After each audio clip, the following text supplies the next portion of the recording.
हमारा क्वेश्चन है question number 8। Solve the following equation. और इक्वेशन क्या दी हुई है, x minus 5 into x minus 7 into x plus 6 into x plus 4 minus 50 is equal to 0। तो अगेन ये कौन सी टाइप बनती है हमारे क्वेश्चंस की, जिसमें हम x plus A into x plus B into x plus C into x plus D दिया हुआ है। तो सबसे पहले हम क्या करते हैं, इनको अरेंज करते हैं ब्रैकेट्स को। और किस तरह करते हैं, इस तरह के a प्लस बी इक्वल हो जाए c प्लस डी के।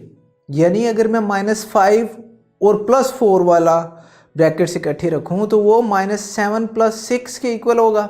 देख लीजिए, क्योंकि -5 + 4 का आंसर -1 है, -7 + 6 का आंसर भी -1 है। तो हम इसे लिख सकते हैं स्क्वायर ब्रैकेट्स में पहले दो ब्रैकेट्स लिखेंगे, यानी x माइनस 5 और x प्लस 4 को, फिर दूसरी स्क्वायर ब्रैकेट में x माइनस 7 और x प्लस 6 को लिखेंगे, एंड अगेन -5 0 4। अब अगेन हम क्या करेंगे, इन दोनों ब्रैकेट्स को 1 बाय 1 आपस में मल्टीप्लाई करते हैं। तो वो क्या बनेगा, x को जब x से मल्टीप्लाई करेंगे तो x स्क्वायर बनेगा, x को 4 से करेंगे तो 4x बनेगा। इसी तरह अगर हम -5 को x से करेंगे तो -5x बनेगा, -5 को 4 से करेंगे तो -20 बनेगा। सिमिलरली हम दूसरी ब्रैकेट में भी करते हैं, अगर हम x करेंगे तो x बनेगा, x को 6 से करेंगे तो 6x बनेगा, -7 को x से करेंगे तो -7x बनेगा, -7 को 6 से करेंगे तो -42 आंसर आएगा। ये स्क्वायर ब्रैकेट बंद कर लेते हैं और 504 तो हमारे पास वैसे का वैसा ही है।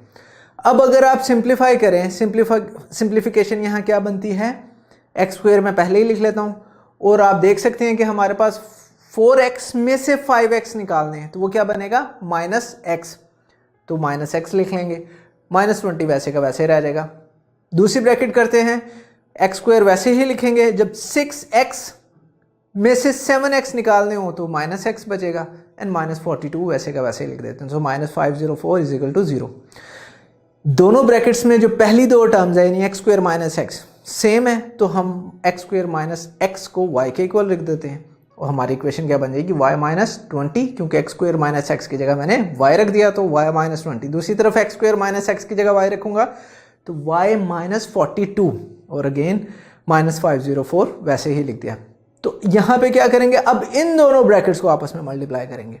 जब मैं y को y से मल्टीप्लाई करूंगा तो y स्क्वायर, y को -42 से करूंगा तो -42y, फिर -20 को y से करूंगा -20y, -20 को -42 से करूंगा तो आप कैलकुलेटर से कैलकुलेट कर सकते हैं, आंसर आएगा 840 504 वैसे का वैसे ही है। नेक्स्ट स्टेप में जो चीज़ें ऐड हो रही हैं उनको ऐड कर देते हैं। फॉर एग्जाम्पल y स्क्वायर वैसे ही लिखा रहेगा, -40y -20y, आंसर आएगा -62y।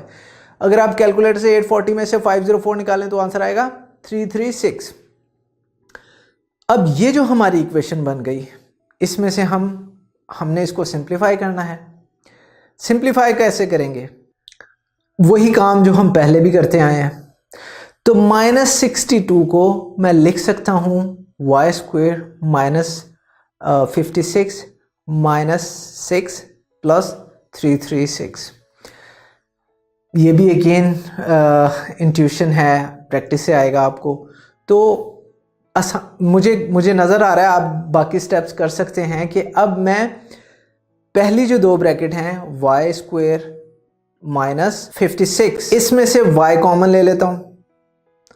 दूसरी जो ब्रैकेट है उसमें से मैं -6 को कॉमन ले लेता हूँ, तो अंदर बचेगा y -56। तो अब हमारे पास y -56 दोनों ब्रैकेट्स में है, तो y -56 को कॉमन ले लेंगे, अंदर बचेगा y -6 इज इक्वल टू 0।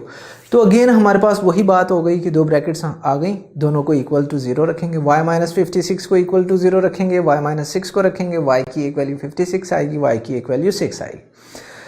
आपको याद होगा एक्स स्क्वायर हमने लिया था, एक्स स्क्वायर माइनस एक्स को लिया था y के इक्वल, तो y की एक वैल्यू 56 है तो यहाँ 56 रख देंगे।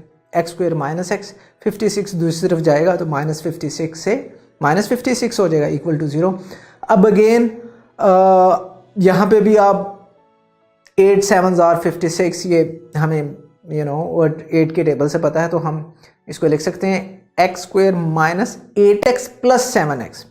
तो -8 + 7 का आंसर -x ही आता है। इसी तरह -56 हमारे पास आ गया। तो यहाँ से मैं कॉमन लूँगा, पहली दो ब्रैकेट में से आपको पता नज़र आ रहा है कि x कॉमन आएगा तो बनेगा x - 8, दूसरी में से 7 आएगा तो अंदर बचेगा x - 8। दोनों हमारे पास आ जाएंगी brackets, x - 8 into x plus 7 = 0। दोनों को बारी बारी इक्वल टू 0 रखेंगे तो x की एक वैल्यू आ गई 8, x की एक वैल्यू आ गई -7। अब y की वैल्यू एक और हमने देखी थी 6, तो अब हमने एज्यूम किया था x square minus x is equal to y, y की जगह 6 रख देंगे यहाँ पे, फिर 6 उधर लेके जाएंगे -6 हो जाएगा। अगेन -x है, -x को हम -3x + 2x लिख सकते हैं। और यहाँ से हमारे पास पहली दो में से x कॉमन लेंगे, अंदर बचेगा x - 3। बाकी दो टर्म में से हम लेंगे 2, तो वो आएगा 2 बाहर ले लेंगे x - 3। अगेन हमारे पास x की दो वैल्यू आ गई, x - 3 इंटू x + 2, और इसको हम दोनों को बारी बारी इक्वल टू 0 रखेंगे तो आएगा x - 3 = 0 एंड x + 2 = 0। तो यहाँ से हमारे पास x की एक वैल्यू आ गई 3, x की एक वैल्यू आ गई -2। तो जो हमारा सोल्यूशन सेट बना वो बना -7, -2, 3 एंड 8।